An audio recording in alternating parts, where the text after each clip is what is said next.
Merci de suivre l'antenne, mesdames, messieurs, bonsoir. Bienvenue à votre émission Questions d'actualité. Et nous faisons un gros plan ce soir sur les examens de fin d'année, l'EDF, diplôme d'études fondamentales, le baccalauréat et le certificat d'aptitude professionnelle CAP et le brevet de technicien, première et deuxième partie pour le moment. Ce sont les épreuves pour l'obtention du diplôme d'études fondamentales qui se sont déroulées.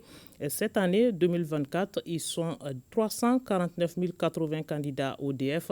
Le prochain rendez-vous est celui du BT programmé pour ce lundi 10 juin 2024. Suivra le baccalauréat annoncé pour le 24 juin 2024. Alors, comment le DF s'est déroulé? À quand les résultats? Comment se feront les corrections? Et quelles sont les dispositions prises par l'État? Pour la réponse, nous sommes avec les acteurs et partenaires de l'école. Il s'agit de Mahamadou Keïta. Il est le directeur du Centre national des examens et concours de l'éducation. Bonsoir, monsieur le directeur. Bonsoir, madame. De Dr Kadiatou Babi Maïga. Elle est donc la première secrétaire à l'éducation au Conseil national de la société civile. Bonsoir. Docteur Babi Maïga. De Madame Assetou Goïta, elle est enseignante et parent d'élèves. Je rappelle que vous enseignez, Madame Goïta, au Fondamental 2 de Faladia Soukoura 1. Vous êtes sortante de l'ENSUP, spécialité philosophie. Bonsoir. Bonsoir. Et bienvenue sur ce plateau. Merci. Et de Mahamadou Diakité, il est professeur d'enseignement secondaire de philosophie au lycée Ba Aminata Diallo. Bonsoir, Monsieur Diakité. Bonsoir, madame. Bienvenue sur ce plateau. Tout le plaisir est pour moi. Le plaisir est partagé. Nous allons donc commencer par le DF, diplôme d'études fondamentales. Les épreuves du DF se sont donc déroulées du 3 au 5 juin 2024. Monsieur le directeur, le DF s'est-il bien passé sur toute l'étendue du territoire national? Quel est le constat qui se dégage? Merci bien, madame. Avant de répondre à votre question, permettez-moi d'abord d'adresser un message de monsieur le ministre de l'Éducation nationale qui m'a chargé d'adresser ces très sincères remerciements à tous les partenaires de l'école. Parce qu'avant le démarrage des examens, il y a eu des rencontres avec les syndicats d'enseignants, avec les parents d'élèves, avec les promoteurs et promotrices d'écoles privées. Donc, toutes ces personnes, toutes ces associations ont participé de façon positive au déroulement des examens, que ce soit les DEF, que ce soit les CAP qui s'est déjà passé. Donc, ils ont été aux côtés du ministère de l'Éducation nationale pour être les témoins de l'organisation de cet examen, qui est un examen très important pour notre pays. Cela signifie que tous les acteurs et partenaires de l'école ont été impliqués dans l'organisation? Tous les partenaires, du début à la fin. D'accord. Au même moment où je vous parle, il y a des rencontres qui sont prévues pour préparer le brevet de technicien. D'accord. Et pour le moment, est-ce qu'on peut dire que le DF s'est très bien déroulé sur toute l'étendue du territoire national? Quel est le constat? Le constat, il est positif. C'est vrai, nous voudrions peut-être que ce soit des personnes extérieures au département de l'éducation qui apportent une appréciation, qui fassent une appréciation sur l'organisation. Et ça, c'est côté organisation, mais déjà, pour vérifier si tout s'est bien passé sur tout le territoire national, ça, c'est un rôle de l'État. Tout s'est très bien passé sur toute l'année du territoire national. Et vous avez parlé de 349 080 candidats. Ils ont tous composé, aussi bien à l'intérieur qu'à l'extérieur, parce qu'il faut rappeler que nous avons des candidats aussi qui sont à Bassikonou, en République de Mauritanie. Et toutes les dispositions ont été prises pour que ceux-ci aussi puissent composer en même temps que les candidats qui sont à l'intérieur. Au-delà de cela, comme vous le savez, la situation de sécurité dans notre pays, par endroits, est un peu difficile. À ce niveau aussi, l'État a pris des dispositions pour faire déplacer les candidats qui se trouvaient dans les zones d'insécurité pour les amener dans les zones sécurisées afin qu'ils puissent composer. Donc les candidats de ces zones-là sont venus dans quelle région exactement pour effectuer le DF? Cette année, nous avions des candidats dans le nord, au centre et même dans la région de Ségou qui étaient en déplacement dans les localités sécurisées. D'accord. Alors, tout s'est bien passé. Il n'y a pas eu de cas de fraude? Vous savez, on ne peut pas dire qu'il y a eu des cas de fraude, il y a eu des tentatives de fraude. Vous avez dit tout de suite, avec 349 000 candidats, nous étions à 2106 centres. Et sur les 2106 centres, nous avons enregistré 3 incidents dans 3 centres. Donc, ça n'a aucun effet sur la qualité de l'organisation de l'examen. Ces tentatives ont été vite circonscrites et nous avons pu continuer normalement. D'accord. C'est en cas de tentative de fraude, qu'est-ce qui se passe dans l'immédiat? Est-ce que les intéressés sont interpellés, ils vont faire l'examen en même temps que les autres ou bien il y a des sanctions qui sont prévues pour cela? S'il s'agit de candidats, je donne un exemple concret, le téléphone est formellement interdit dans le centre d'examen, à plus forte raison dans la salle. Si un élève est pris avec le téléphone dans la salle d'examen, il perd automatiquement le bénéfice de l'examen. Et le téléphone est confisqué. Et selon les textes, 2 ans, il ne pourra plus composer pour les 2 prochaines années. Maintenant, si c'est un collègue enseignant qui se trouve dans des situations pareilles, ces 3 ans, il ne pourra ni surveiller ni corriger. C'est la sanction administrative qui est prévue à cet effet. Mais il n'est pas exclu aussi de le poursuivre en justice pour aller plus loin et puis voir réellement remonter toute la chaîne. Parce que généralement, ce sont des groupes qui se créent à la veille des examens pour apporter une aide quelconque aux candidats avant ou pendant les examens. Donc pour remonter toute la chaîne, souvent nous faisons recours à la justice pour pouvoir vraiment retrouver tous les intervenants de la chaîne. C'est ce qui s'est passé l'année dernière à Caille, où un groupe d'individus s'était mis en réseau pour rechercher les sujets, mais ils n'ont pas pu avoir le sujet. Mais ils se sont organisés de telle manière qu'à l'intérieur du centre, ils avaient mis en place toute une chaîne de fraudeurs. Donc quand on a pris les 2, on les a mis à la disposition de la justice et ça a permis à la justice de remonter jusqu'au cerveau de cette affaire-là. D'accord. Alors, Madame Goïta, vous êtes au cœur de la chose, si on peut le dire ainsi. Vous êtes à la fois parent d'élèves et enseignante et vous êtes au niveau de l'école fondamentale 2 de Faladié Sokoro. Exact. Sokoro 1. Sokoro 1. Alors, dites-nous comment ça s'est passé. Est-ce que vous avez eu des cas de fraude ou pas? Vous avez appris des cas de fraude? Non, pas à notre niveau. Je commence tout d'abord par saluer le mérite de tous les partenaires de l'école malienne qui ont fourni d'efforts pour la bonne marche de l'école. On a assisté à une année scolaire sans perturbation, je dirais. Il n'y a pas eu de grève, ni de sortie inutile. Voilà, nous les remercions. C'est dans cet ordre d'idée que les évaluations de fin d'année ont commencé. Alors, à notre niveau, je dirais que ça s'est bien passé. Nous étions dans des dispositifs afin d'achever l'année en toute beauté. D'accord, tout s'est bien passé? Oui, exactement. Pas de cas de fraude? Pas à notre niveau, mais à certains niveaux, il y a eu des tentatives de fraude. Notamment à Ségou, il y a eu une enveloppe qui a été enlevée au niveau d'un cap. Voilà, et il y a eu un changement des sujets. Donc, c'était une tentative, je dirais, qui n'a pas abouti. Tentative, c'est des gens qui se sont emparés des sujets et qui ont fait circuler ces sujets-là. Voilà. Donc, il y a eu fuite de sujets. C'est ça. Et ça n'a pas marché. Ça n'a pas marché. D'accord. Alors, monsieur le directeur, dans des cas comme ça, les dispositions sont immédiates. Qu'est-ce qui est prévu en la matière? Pour chaque sujet, nous avons le double. À chaque fois que nous nous rendons compte qu'il y a un problème au niveau d'un sujet, immédiatement nous prenons des dispositions pour envoyer le sujet de remplacement. Donc, c'est ce qui s'est passé à Ségou. On a pu circonscrire rapidement parce que c'était aux environs de 14h, 14h20 qu'on s'est rendu compte de cette situation. Immédiatement, nous avons envoyé à l'académie le sujet de remplacement. D'accord. Alors, docteur Kadiatou Babi Maïga, vous êtes parent d'élèves, vous êtes de la société civile sur ce plateau. Comment vous vivez des situations comme ça quand les examens se déroulent pour les enfants? Un parent d'élève est comme candidat. Comment vous vivez ces situations? Merci Sira. Avant d'intervenir, je voudrais remercier Edouard Thème pour avoir organisé ce débat et vraiment me joindre aux autres pour remercier et féliciter vraiment les partenaires de l'école qui se sont impliqués pour que nous ayons une année scolaire apaisée et qui nous a permis d'organiser les examens de fin d'année dans le temps parce que voilà, c'est au mois de juin normalement qu'on fait les examens, on parvient à le faire. Ça, c'est une excellente chose. Je voudrais également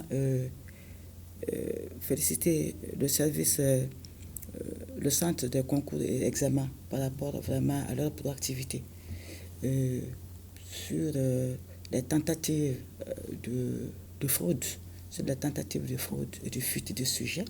Effectivement, nous avons suivi cela et nous avons su qu'effectivement, ça n'a pas marché parce que les dispositions étaient déjà prises pour qu'il y ait des mesures de remplacement tout de suite. Voilà, ça c'est vraiment une excellente chose. Bon, maintenant, en tant que parent d'élèves, on ne peut qu'être satisfait du fait que déjà les enfants puissent faire leurs examens à temps, parce qu'il y a un temps aussi pour les vacances, c'est important, pour les enseignants et pour les élèves. Donc ça, c'est une excellente chose. Également, nous avons beaucoup apprécié les dispositions prises pour permettre à tous les candidats de pouvoir faire les examens. La délocalisation des centres d'examen, des sites d'insécurité aux sites plus sécurisés, pour que les enfants puissent vraiment à tête reposée faire leurs examens. Également, et même en Mauritanie, qui est hors du Mali. Voilà, donner la chance à tous les enfants vraiment de pouvoir faire leurs examens. Nous avons beaucoup apprécié vraiment ces actions-là. Voilà. Comment vous accompagnez les enfants en tant que parents d'élèves lors des examens? Comment on devrait le faire, je dirais.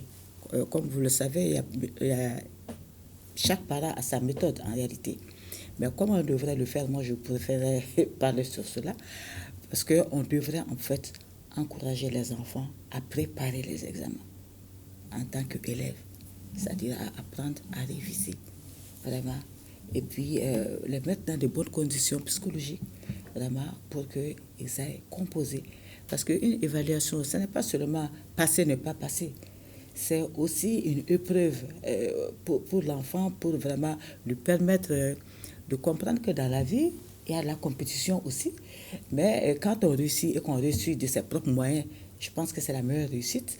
Voilà, on est beaucoup plus satisfait que d'être poussé d'une manière ou d'une autre pour arriver à des résultats en fait, qui ne profitent pas à l'enfant. Parce que peut-être qu'il peut être satisfait parce qu'il a vu son nom sur la liste, mais en réalité, il ne pourra pas aller très loin. En tout cas, les examens se préparent dès la rentrée des classes. Voilà, c'est le rôle des parents, de tous les acteurs, d'encourager et de soutenir les enfants tout au long de l'année scolaire. Vraiment. D'accord. Alors, M. Diakité, vous êtes aussi au cœur de l'action en tant qu'enseignant. Dites-nous, quelle appréciation faites-vous du déroulement des épreuves du DF en tant qu'acteur? Bien, merci. Je dirais grand merci à l'OTM de m'avoir offert ce plateau. Et également, je remercie ici tous ceux qui sont présents.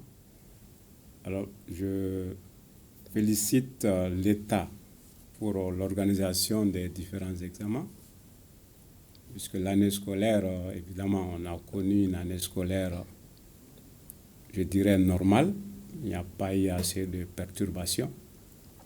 Mais au fait, on l'a dit depuis le début d'année, l'examen se prépare depuis la rentrée, depuis octobre. C'est chaque fois, on le dit aux élèves.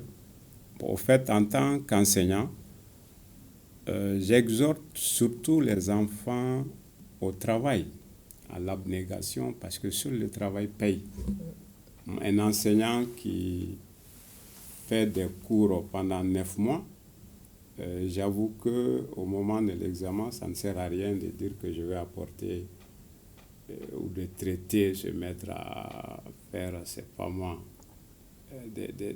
aider l'enfant en disant que ce sont nos enfants, il faut qu'on leur vienne en aide. Je pense que la meilleure façon d'aider un enfant, c'est de lui inculquer des valeurs morales et surtout d'inculquer à l'enfant que seul le travail paye. Au bout de l'effort, forcément, il y a une réussite. D'accord, ça c'est le conseil utile de l'enseignant que vous êtes.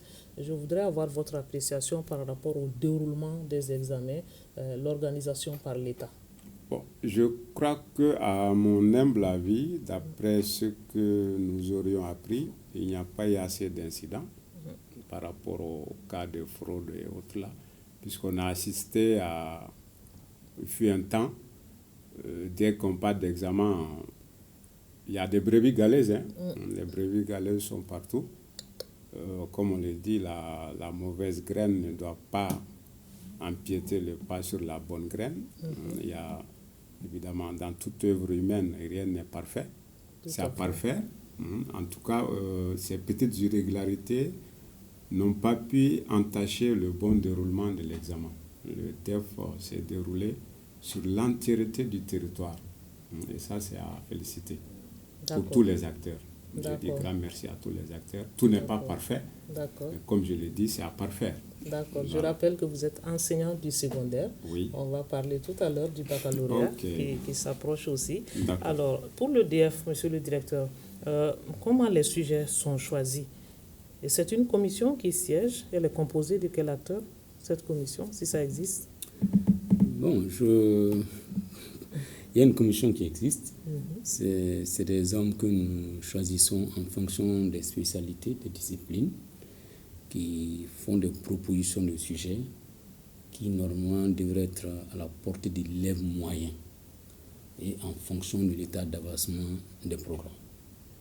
Et cette commission fait 3 propositions de sujets et le choix revient au directeur du CNCE de prendre la décision de proposer un sujet parmi les 3 qui sont proposés. Donc c'est vous qui avez le plein pouvoir de sélectionner les sujets. Bon, en tout cas, j'ai cette prérogative de choisir les sujets du DF. Et je voudrais revenir un peu en arrière par rapport à l'organisation du DF. C'est-à-dire, nous venons de loin, Madame Batili, nous venons de très loin. Il y a 2-3 ans, la veille, souvent même l'avant-veille, les enfants étaient en possession des sujets. Et c'était les vrais sujets. Et depuis 2-3 ans, nous sommes parvenus à sécuriser les sujets. Mais qu'est-ce qui fait qu'un enfant entre en possession d'un sujet qui n'est pas encore dévoilé? Quelle est la faille à ce niveau? Je ne saurais le dire parce que personnellement, je n'ai pas assisté à cela. On ne sait pas comment ça se passait. Mais ces 2 dernières années, il n'y a pas fuite de sujet. Mais comme les habitudes ont la vie dure, en classe déjà, les gens font des tentatives, ils attendent à l'ère de la technologie. Nous avons beau demander le retrait des téléphones portables, il y a certains candidats qui arrivent à passer par les mailles du filet. Et une fois en classe, ils photographient le sujet pour le faire sortir. Donc, nous, on a mis en place un système qui nous permet d'intercepter, une fois en tout cas que vous envoyez le sujet par téléphone, le CNCE arrive à l'intercepter et on est capable de vous dire c'est quelle académie, c'est quel cap, c'est quel centre. En ce moment, nous appelons directement le DAE qui se rend sur place pour pouvoir procéder aux vérifications nécessaires. Cela suppose que vous travaillez avec les opérateurs téléphoniques? Non, nous ne travaillons pas avec les opérateurs téléphoniques. Et nous avons des informaticiens au niveau du centre qui travaillent, qui se relaient pendant les examens. Déjà lors de l'élaboration des sujets, une fois que le sujet est choisi, il passe par un filtre et puis on met certaines indications là-dedans. C'est ce qui nous permet de détecter la provenance. Puisque ça se passe sur le téléphone, si l'opérateur téléphonique n'est pas impliqué, comment vous êtes en mesure de déceler une fraude à travers le téléphone? Non, en fait, une fois que vous photographiez le sujet, vous le transmettez à un autre téléphone. Si nous arrivons à avoir seulement le sujet, il y a des codes qui se trouvent dans le sujet. C'est ce code-là qui nous permettent de savoir que le sujet vient de telle ou telle académie, ou bien de tel cap, ou bien de tel centre. Mais il faut que ça soit relayé par un téléphone. Oui, par le téléphone. C'est l'opérateur téléphonique. Non, ce que nous avons fait cette année, le ministre de l'Éducation nationale a demandé au procureur du pôle de lutte contre la cybercriminalité, à chaque fois que nous sommes parvenus à intercepter des sujets, nous envoyons le numéro au procureur qui s'est proposé de faire les investigations nécessaires afin qu'on arrive à connaître la personne. Nous ne pouvons pas connaître la personne qui a envoyé le sujet, mais nous pouvons savoir d'où vient le sujet. Ok, la provenance. La provenance. Et c'est important. Vous aviez voulu revenir sur l'organisation. Il y a un aspect qui est quand même pas des moindres, ça c'est l'aspect sécuritaire. Quelles sont les dispositions de l'État à ce niveau? Qu'est-ce qui a été fait déjà pour l'EDF et quelles sont les dispositions qui seront prises pour les autres examens? Les dispositions sécuritaires sont prises à tous les niveaux. Et depuis les salles, les centres d'examen, jusqu'au niveau des académies, jusqu'au niveau où sont gardés les confidentiels. Les forces de sécurité veillent sur toute la ligne, sur toute la chaîne. Nous sommes en collaboration avec les forces de sécurité selon les endroits, que ce soit la police, la garde nationale et même l'armée. Et au moment où je vous parle, cette année, c'est que nous avons bénéficié de l'appui de l'armée, surtout de l'armée de l'air, qui nous a permis de transporter tous nos matériels d'examen et nos confidentiels vers les zones reculées du pays.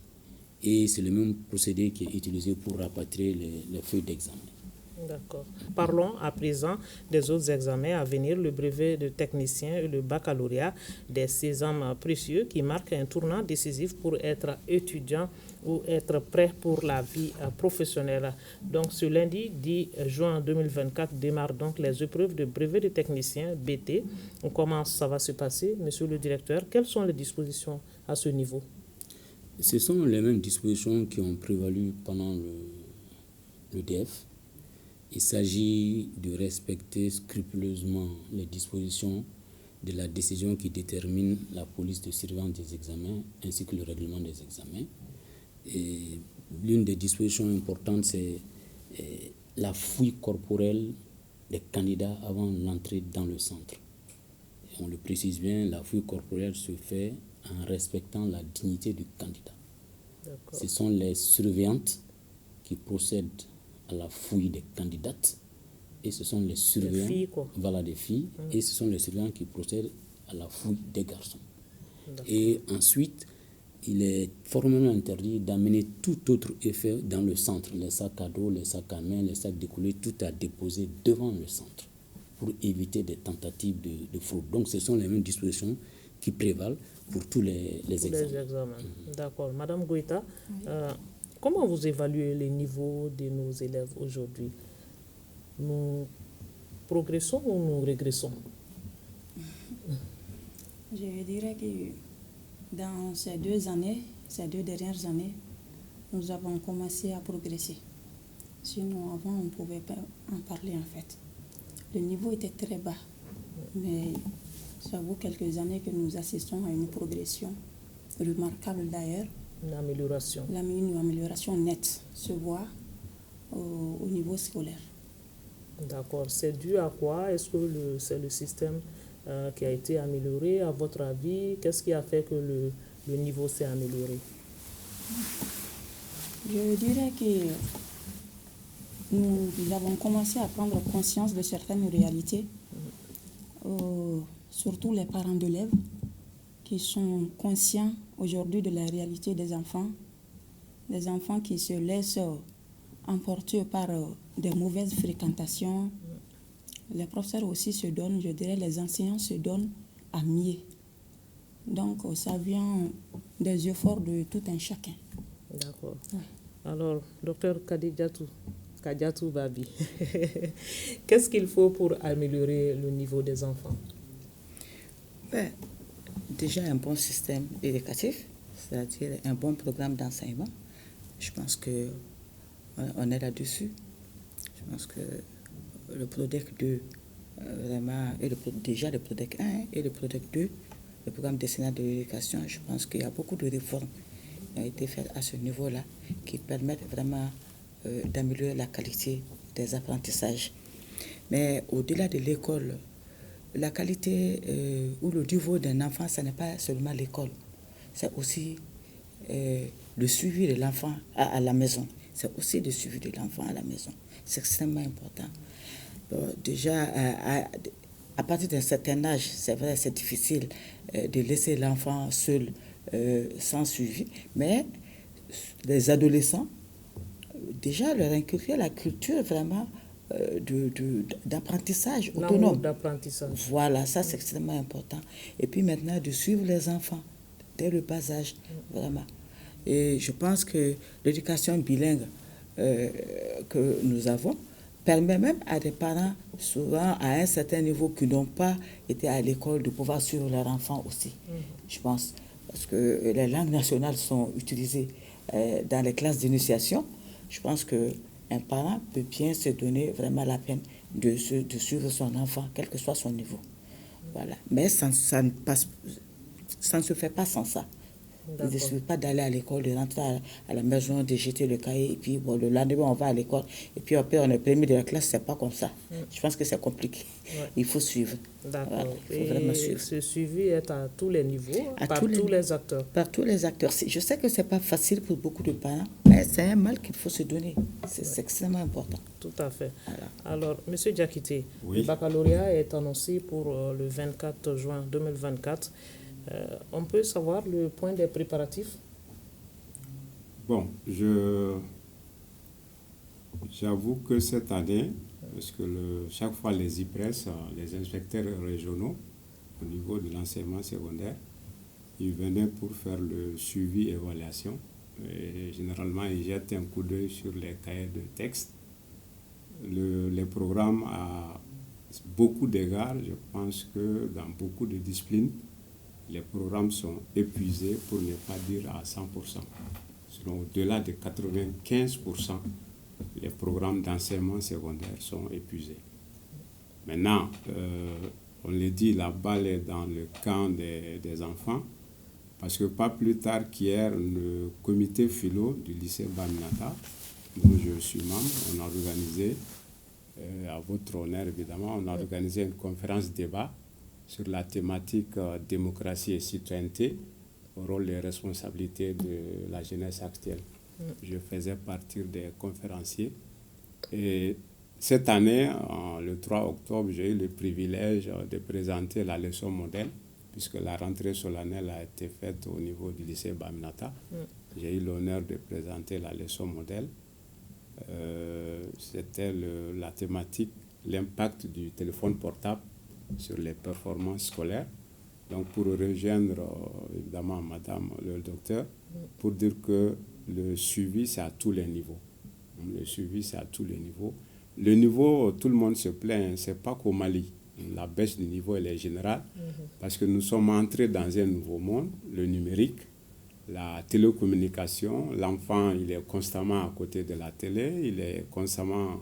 Même dans les grains, les familles, quand tu rentres dans les familles, madame est sur son téléphone, le monsieur est sur son téléphone, les enfants, tablettes, voilà. Donc ça a impacté beaucoup sur le niveau des enfants. Il n'y a pas de suivi. Certains parents, je ne dis pas tout le monde, on a baissé les bras, sinon pour ne pas dire on a baissé la garde. Et là, j'avoue qu'il faudra que tout le monde s'y mette pour rehausser le niveau, comme je l'ai dit. L'enfant ne doit pas seulement apprendre à l'école. À la maison, il faut qu'il y ait un temps réel d'apprentissage. Et pour cela, à un certain niveau, il faut se débarrasser des téléphones. Et là, j'ai même donné un exemple, si vous permettez, un exemple en Inde, dans un village. À 19h, ils ont, je crois, convenu tous les villageois, avec le chef de quartier, je crois bien, plus l'autorité en place. Ils ont convenu qu'à 19h, tout le village se déconnecte de toute machine. Ils éteignent tout et uniquement ça a permis aux enfants de rehausser le niveau. Parce que la famille qui ne va pas respecter ça, on fait la fouille, la patrouille, et tu es amendé. Tu payes 12 €. Et ça a vraiment joué ça a donné une bonne performance à l'école. Bon, peut-être chez nous ici c'est très compliqué, c'est pas facile, mais quand même l'enfant est à la maison, que le parent se donne la peine de demander est-ce que tu as appris tes leçons. Il est sur son téléphone, la moindre des choses. On avait dans le temps des parents qui n'ont même pas été à l'école, qui n'ont jamais été à l'école, mais qui ont eu des enfants qui sont allés jusqu'au niveau doctorat. Qui sont brillants. Voilà, qui sont très brillants. Donc il faut un suivi. Il faut un vrai suivi. Tout à fait. Et quel est l'effet recherché par cette leçon modèle? L'effet recherché, c'est pour dire aux enfants qu'on peut apprendre autrement par le téléphone. C'est vrai, je ne vous apprends rien, vous êtes journaliste. Quand vous regardez un peu, parce que notre école, il ne faut pas s'en cacher, notre école, elle est malade, mais c'est un peu le fruit de notre société. Le reflet de Le la reflet société. de la société. C'est ça le problème. Donc, le téléphone portable, les enfants, on a de sérieux problèmes. D'abord, l'enfant, monsieur le directeur l'a dit, le téléphone est formellement interdit dans la salle. Même en temps de cours normal, c'est interdit, c'est dans les textes. Mais malheureusement, pas plus tard qu'avant-hier, tout près, un collègue avait saisi le téléphone d'une élève qui l'a mené au niveau de la surveillance. Donc, pour dire que, quoi qu'il advienne, il y a des gens qui s'entêtent, qui vont dire c'est possible. Ouais. Donc, ils vont tenter, mais il faudra peut-être pour plus de suivi, sinon il faudra qu'il y ait des sanctions. Quand l'enfant amène le téléphone, qu'on le saisit pour un bon temps, et même le sanctionner au niveau de la conduite, ensuite convoquer les parents. Et là, pour la petite histoire, nous, les syndicats à l'époque, on a convié les parents d'élèves. On avait, en 2021, si je ne me trompe, on avait plus de 1100 élèves. On a fait un avis, l'administration nous a aidés pour faire échanger un peu avec les parents d'élèves. Et on comptait au moins sur la moitié, mais on n'a même pas eu 100 parents d'élèves. C'était juste pour échanger. Il y avait la problématique des téléphones portables, le suivi des enfants, parce que beaucoup de parents, madame amène son enfant, elle le dépose à l'école, elle s'en va au boulot, l'enfant cherche les cours. Parce que la particularité sur nous, on n'a que des filles. Et là, les filles sont très sensibles. Voilà, on n'a que des filles. Bon, peut-être à un certain niveau, les filles peuvent avoir peur, mais j'avoue que la frange de la jeunesse actuelle que nous avons, ils sont gagnés par l'adolescence. Et qui dit adolescent dit forcément perturbation, trouble de la personnalité. Maintenant, pour les canaliser, c'est vraiment compliqué. C'est pas facile. D'accord. Madame Goïta, vous êtes sur ce plateau en tant que parent d'élève, en tant enseignante, mais en tant que parent d'élève. Quelle est votre astuce pour suivre votre enfant lors des examens et durant toute l'année scolaire? Je dirais, pour suivre l'enfant, comme tout parent d'ailleurs, j'accompagne l'enfant dans ses devoirs. Je veille à ce qu'il apprenne ses leçons comme tout bon parent, voilà, afin qu'il puisse avoir un avenir radieux. Le suivi, comme on l'a si bien dit, c'est pas seulement à l'école, c'est partout. Et il est rare de voir les parents d'élèves se rendre sur le lieu de travail ou sur le lieu d'apprentissage de l'enfant pour s'enquérir des nouvelles de l'enfant. Dès qu'on le laisse à l'école, voilà, on se dit l'enfant est en train d'apprendre. Nous, notre rôle pour nous, c'est de l'accompagner à l'école, rien d'autre. Alors que ça va au-delà de tout ça. Il faut un suivi permanent, d'ailleurs, à tous les niveaux, pour accompagner l'enfant, voilà, lui montrer le chemin à suivre, l'orienter, d'ailleurs. C'est très important. Il faut orienter l'enfant, lui donner la confiance en soi, montrer à l'enfant qu'il peut arriver sans passer par certains chemins. Et ces chemins, à savoir les Big Magic, les consorts, j'en passe, qui vont juste aboutir. C'est un Big Magic? Oui, certains le disent ainsi, Big Magic. Le Big Magic ne va pas apprendre à ta place, ni écrire à ta place. Mais ils te feront croire que avec le Big Magic, quand tu l'as en ta possession, il est rare d'échouer. Alors que seul le travail paye. Il faut juste apprendre, accompagner l'enfant, lui montrer le bon chemin à suivre. Et en fin de compte, l'enfant même va se rendre compte que le suivi permanent que les parents m'ont apporté, voilà, en fin de compte, c'est l'intérêt que j'ai aujourd'hui. Et c'est dû à ces suivis. D'accord. Monsieur le directeur, qu'est-ce qui est envisagé? Le bac approche à grands pas. Qu'est-ce qui est envisagé pour qu'il n'y ait pas de fraude? Du point de vue matériel, d'abord, il faut dire que toutes les dispositions sont prises pour que cet examen se déroule dans les conditions les meilleures. Et les dispositions que nous avons prises, si je le disais, ce sont les mêmes que pour le DEF, et que ce soit un examen sans fuite de sujet comme ça a été le cas au DEF. Parce que je le précise, au DEF, il n'y a pas eu de fuite de sujet, il y a eu des tentatives de fraude. Bon, comme avec le bac, nous sommes avec des collégiens, des lycéens, Nous pensons qu'eux, ils sont plus faciles à canaliser en termes de tentatives de fraude que les enfants qui sont en 9e. Il y a cet aspect. Il y a l'autre aspect aussi, c'est que pour le DF, c'est tout le territoire qui est couvert. Vous avez des centres de DF qui sont à 35-40 km du chef-lieu de Cap ou de l'Académie. Or, le bac se passe dans les grandes agglomérations. C'est plus facile de procéder à un maillage du territoire pour lutter contre les tentatives de fraude. En tout cas, nous croisons les doigts et nous pensons que ce sera un examen aussi propre que le DF. Et déjà, comme je le disais dans mon introduction, nous avons l'accompagnement des collègues enseignants parce que la chose la plus importante dans un examen, c'est la surveillance. Les enseignants constituent le dispositif le plus important dans la réussite d'un examen à travers la surveillance. Quand un enseignant surveille très bien, quelles que soient les tentatives faites ici-là par les élèves, ça ne marchera pas. Je me plais souvent à dire cela aux gens. Si vous voulez, vous pouvez donner 3 mois à l'avance le sujet aux enfants, c'est le vrai sujet. Voilà, on vous donne le sujet, on vous donne le corrigé. Mais tel que les enfants maintenant sont paresseux, si les enseignants font une bonne surveillance, les résultats vont être pires que si on faisait autrement. Donc c'est juste pour vous dire que les dispositions sont les mêmes que pour le DEF. Nous voulons qu'il n'y ait pas de fuite de sujet comme pour le DEF et nous voulons minimiser la fraude aussi pendant le baccalauréat. D'accord. Monsieur Diakité, quel est le secret pour décrocher le bac? Quels sont les conseils d'enseignants que vous êtes aux candidats? C'est vrai que vous aviez déjà commencé à en donner. On veut en savoir davantage sur ces conseils-là. Bon, madame, elle a parlé de bic magique. En fait, je suis apprenti philosophe. Vous savez, le savoir, Ampateba l'a dit, s'il y a une fortune avec laquelle l'homme meurt, c'est certainement son savoir. Alors, au fait, je pense qu'à mon humble avis, il ne faut pas que l'enfant croit trop à la fatalité. Il n'y a pas de fatalité. Seul le travail paye, et le travail bien fait.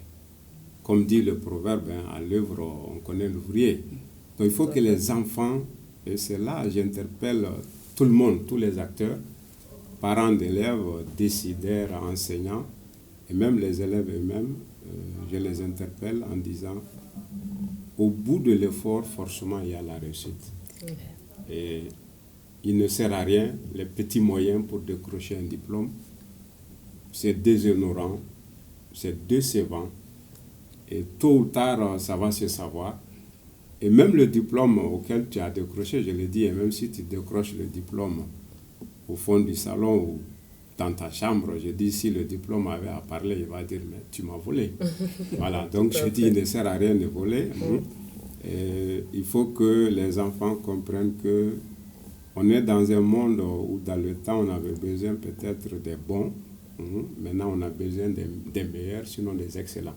On est dans un monde compétitif, on n'a pas le choix.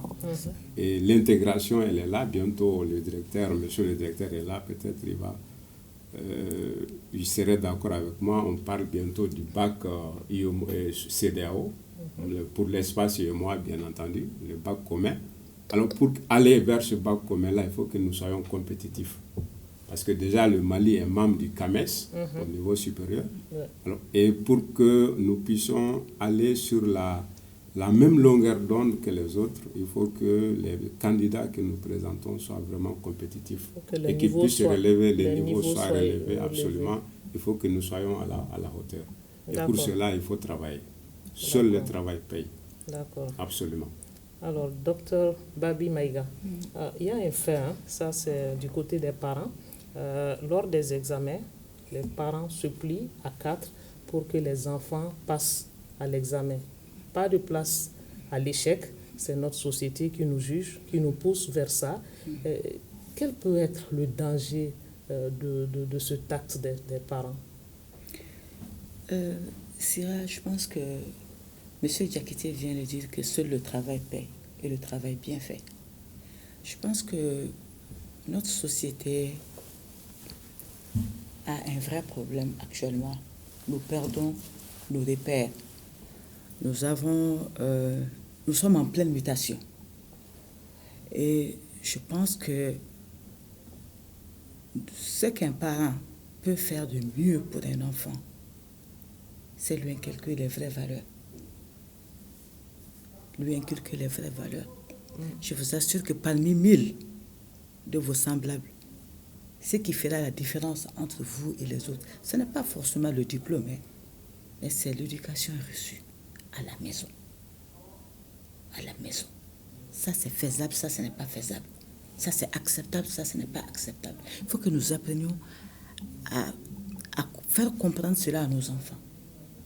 Et la facilité, un parent qui va à l'école pour, je ne sais même pas, pour aller dire à un directeur ou à un enseignant, pousse mon enfant, d'abord tu dénigres ton enfant. Parce que ce n'est pas un attardé mental, vous m'excusez du terme. Il peut travailler.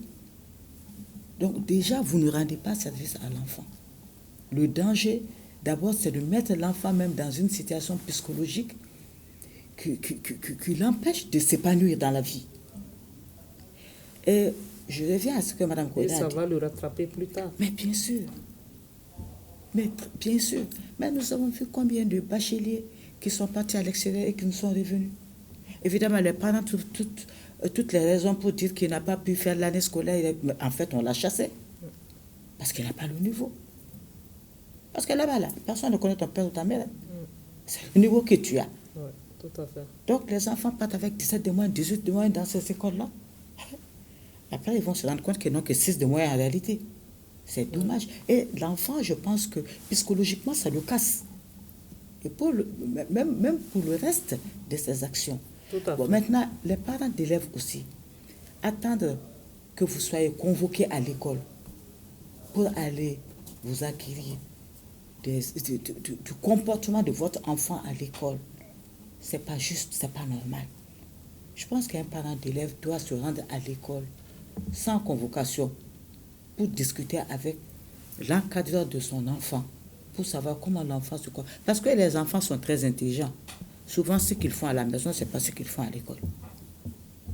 On vient vous dire, vous allez dire que non, on a menti sur votre enfant, on n'a pas menti sur lui. C'est comme ça qu'il se comporte. Mais il faut que vous-même, vous donnez le temps d'aller chercher à savoir comment... En fait, c'est la fréquentation qui peut faire changer un enfant. Ça peut être la fréquentation, ça peut être un dérèglement de la personnalité. Il y a beaucoup de choses. De facteurs. De facteurs. Mais il faut aller chercher à savoir. Ce n'est pas une bonne chose pour répondre à votre question. Il ne faut pas vraiment pousser son enfant dans les études de cette manière-là. La meilleure manière à faire, c'est de faire comprendre à ses enfants qu'il y a des valeurs qui sont là, qui peuvent l'aider et aujourd'hui et demain pour sa vie.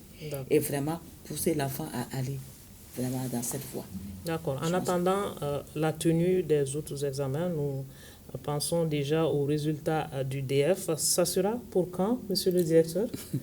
Bien, madame, je ne saurais vous le dire, mais ce qui est sûr déjà, nous sommes en train de travailler de manière à ce qu'on réduise le temps entre la fin des épreuves écrites et la proclamation des résultats.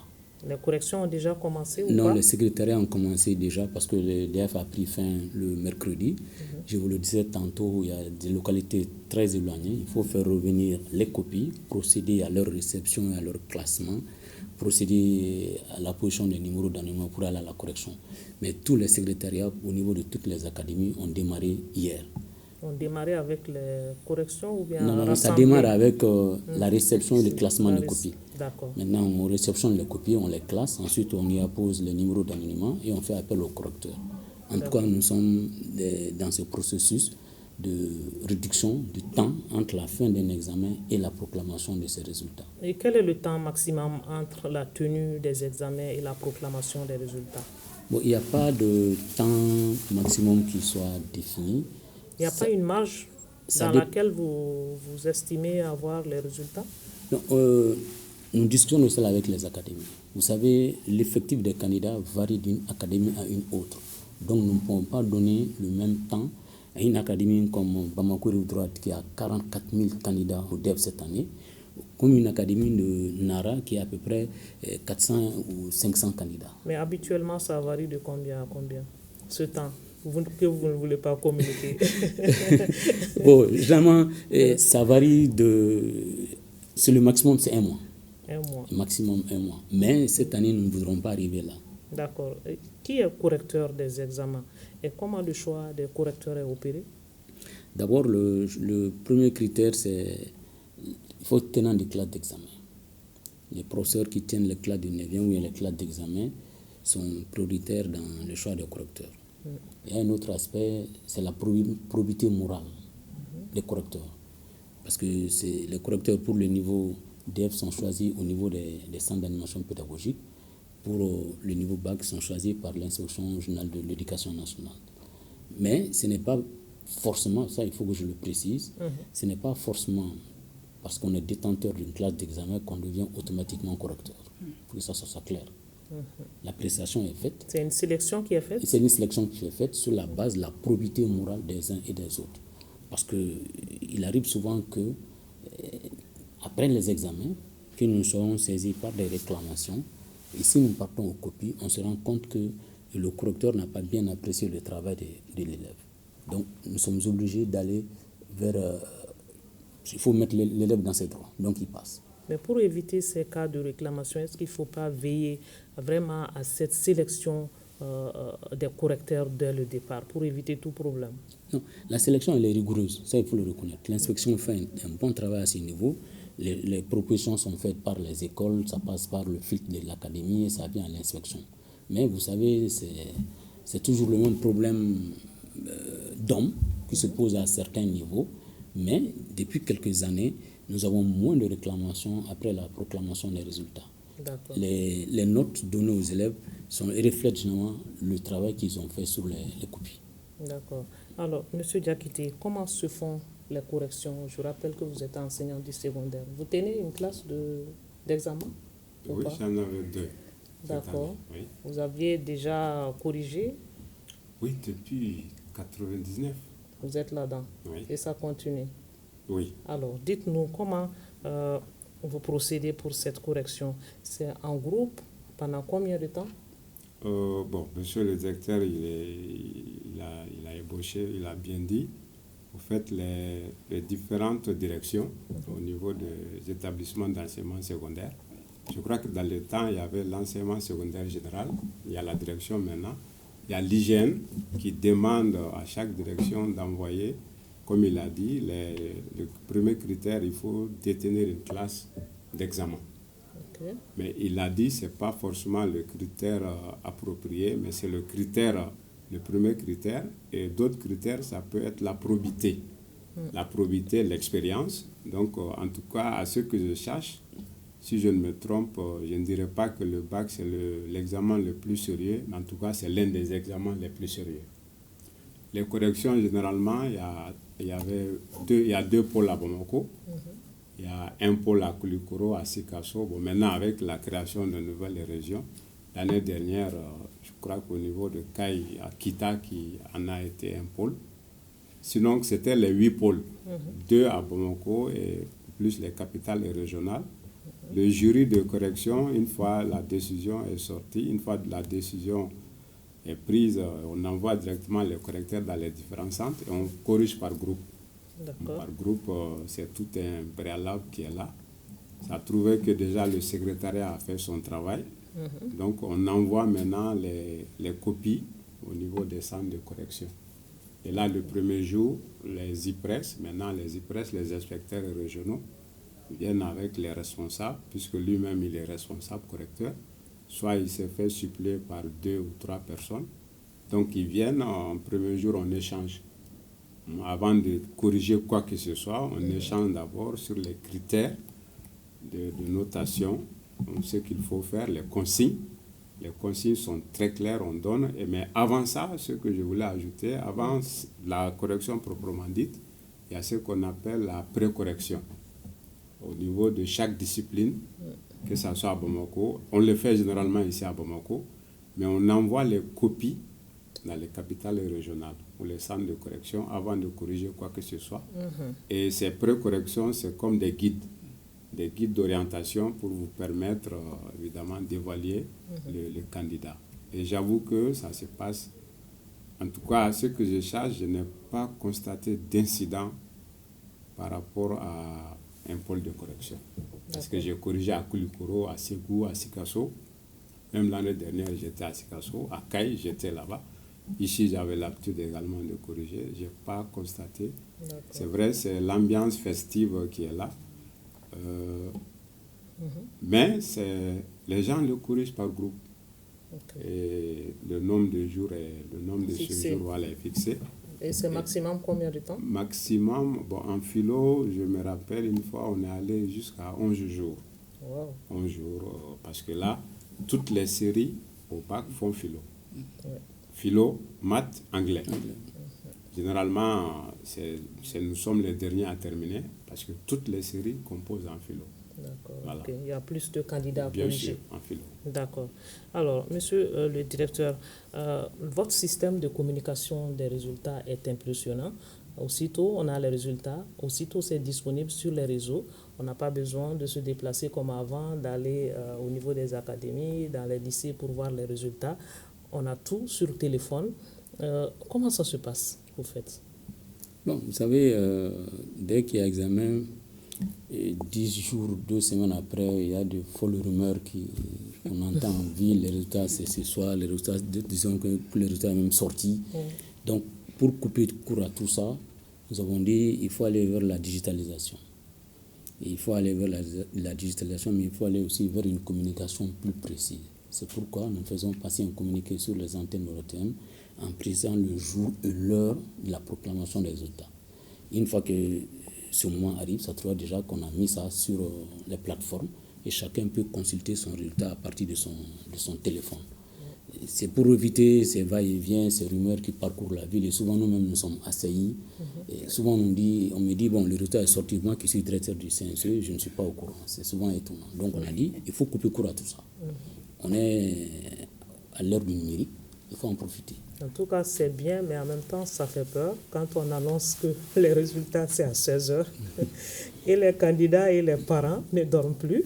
Ce n'est pas facile, mais c'est un bon système de communication quand même. Merci. Je vais demander à la société civile l'appréciation de la société civile par rapport à la proclamation, à la façon de proclamation des résultats aujourd'hui.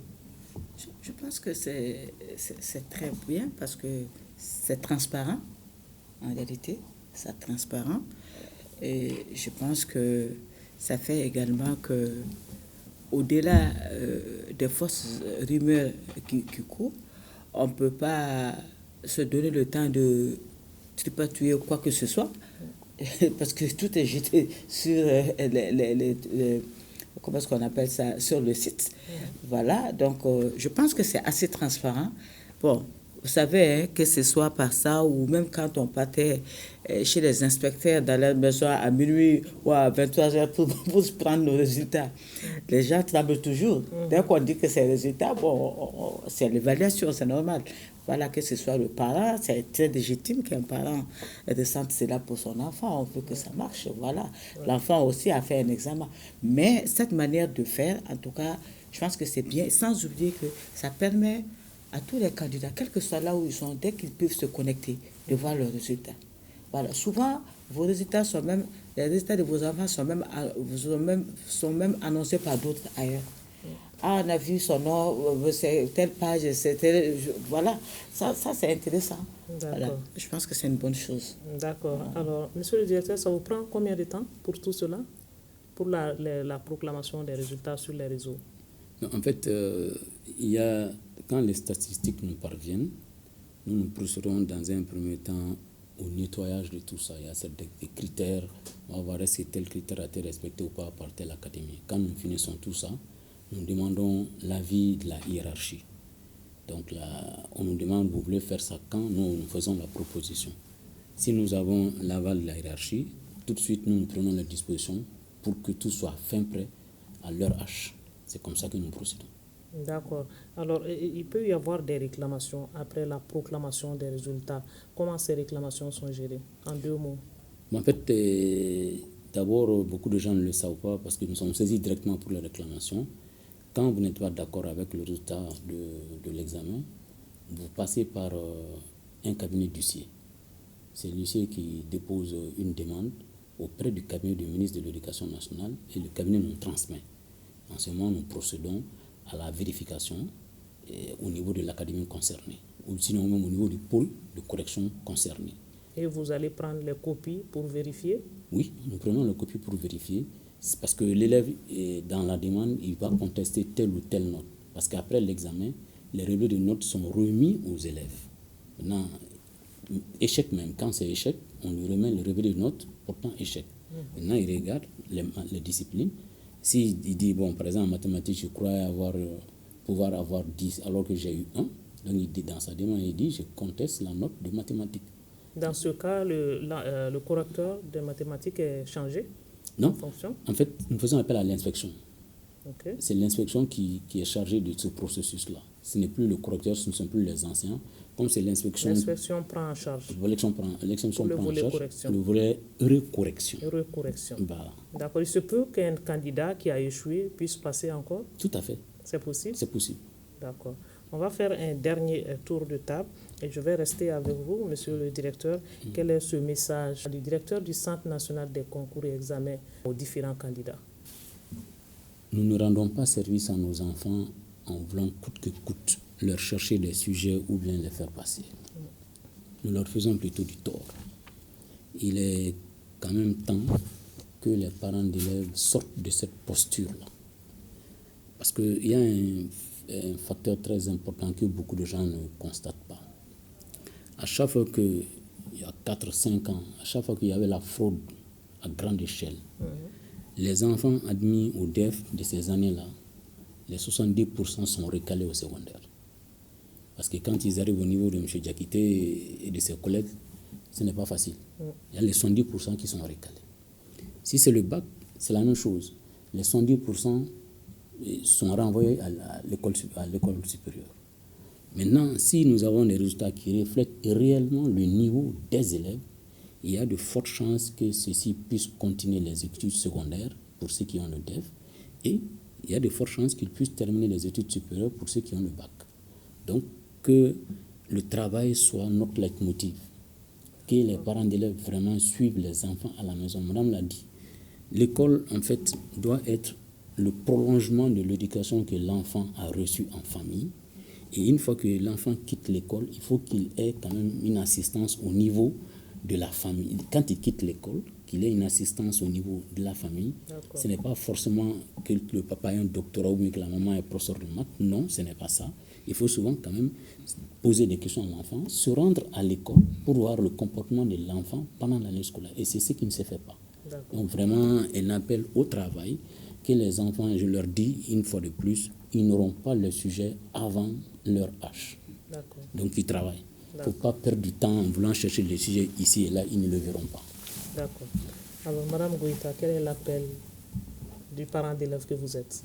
J'invite tous les enfants, autrement dit tous les élèves et les parents d'élèves à prendre conscience de ce qui les attend quand ils guident les enfants vers le chemin appelé bon chemin, c'est-à-dire le chemin des études, surtout les apprenant à prendre au sérieux les études. D'accord. Merci. Monsieur Diakité, l'appel de l'enseignant? L'appel que j'ai à lancer aux différentes candidates et aux différents candidats, je leur souhaite d'abord une très bonne chance. Je les exhorte au travail et à l'abnégation, comme je l'ai tout le temps dit. Seul le travail paye. Se sacrifier pendant 9 mois pour une cause. Et je pense que cette cause, en 1 jour ou en 3 jours, il ne faudrait pas tout foutre en l'air. Donc, seul le travail paye. Et aux parents, évidemment aux élèves, que les exhorte tous à l'abnégation, au suivi régulier, comme on l'a dit. Il y a les sociologues qui disent que l'enfant a 3 lieux de socialisation. L'école, la famille d'abord, l'école et la rue. Maintenant, l'école seule ne peut pas résoudre tous les problèmes. Ça, c'est une évidence. La rue, pareil. La famille, mais si tout le monde s'y met, je pense qu'on va avoir un lendemain meilleur. Et comme on l'a dit, l'avenir, c'est les enfants. il faut que les enfants étudient. L'éducation est la clé du succès, comme disait Cheikh Anta. Après le pain, l'éducation est le premier besoin de l'homme. Il faut que les enfants comprennent qu'au bout de l'effort, évidemment, il y a forcément la réussite. Et encore une fois de plus, je leur souhaite une très bonne chance. Merci. Et les mêmes sociologues disent que le milieu façonne son individu. Absolument. D'accord, on va finir par la société civile. L'appel de la société civile, Dr Babi. Oui, vraiment encourager les élèves vraiment à réviser, vraiment, pour passer de très bons examens. Leur souhaiter bonne chance, vraiment. Demander aux parents d'élèves vraiment de soutenir leurs enfants dans le bon chemin, vraiment, pour que, au-delà de cet examen-là, que l'enfant comprenne que la vie, c'est des efforts et que c'est à travers l'effort qu'on a le mérite et un mérite dont on peut être fier. Parce que c'est ça aussi. Maintenant, l'autre appel aussi, c'est aux enseignants. Parce que ça se passe dans les classes. Les examens, ça se passe dans les classes. Donc, que les enseignants, vraiment, je ne voudrais pas dire prennent conscience, parce que je suis sûre qu'ils ont conscience de leur rôle, mais qu'ils soient beaucoup plus rigoureux, vraiment, qu'ils soient beaucoup plus rigoureux et qu'ils aident vraiment au bon déroulement des élèves. Parce que quels que soient les efforts d'organisation et autres, s'il y a un relâchement au niveau de la classe, au moment de la surveillance, ça peut être compliqué. Donc vraiment qu'ils restent dans leur rôle d'enseignant, dans leur rôle d'encadreur, pour vraiment faire comprendre aux enfants qu'ils sont là pour les aider, mais vraiment les aider encore une fois dans le bon sens. Le message est passé. Merci beaucoup. Merci. Il ne reste plus qu'à vous remercier pour avoir répondu à notre invitation et d'éclairer nos lanternes. Nous allons nous arrêter donc là pour ce numéro sur les examens de fin d'année, les dispositions de l'État, un débat qui nous a permis de savoir davantage sur l'organisation, le déroulement, la façon de corriger les examens au Mali et la façon de communiquer les résultats. Nos invités étaient donc Mahamadou Keïta, il est le directeur du Centre national des examens et concours de l'éducation. Dr Kadiatou Babi Maïga, elle est la première secrétaire à l'éducation au Conseil national de la société civile. Madame Assetou Goïta, elle est enseignante et parent d'élèves sortante de l'ENSUP spécialité philosophie. Et Mahamadou Diakité, professeur d'enseignement secondaire de philosophie au lycée Ba Aminata Diallo. Nous espérons que vous avez eu un intérêt à nous suivre. Merci de votre attention. Ce débat a été réalisé par Diakari Diakone Diaki. Aridou Matina m'a aidé à la coordination. Nous souhaitons une très bonne chance à tous les candidats du Mali et d'ailleurs. Merci et bonne suite de programme.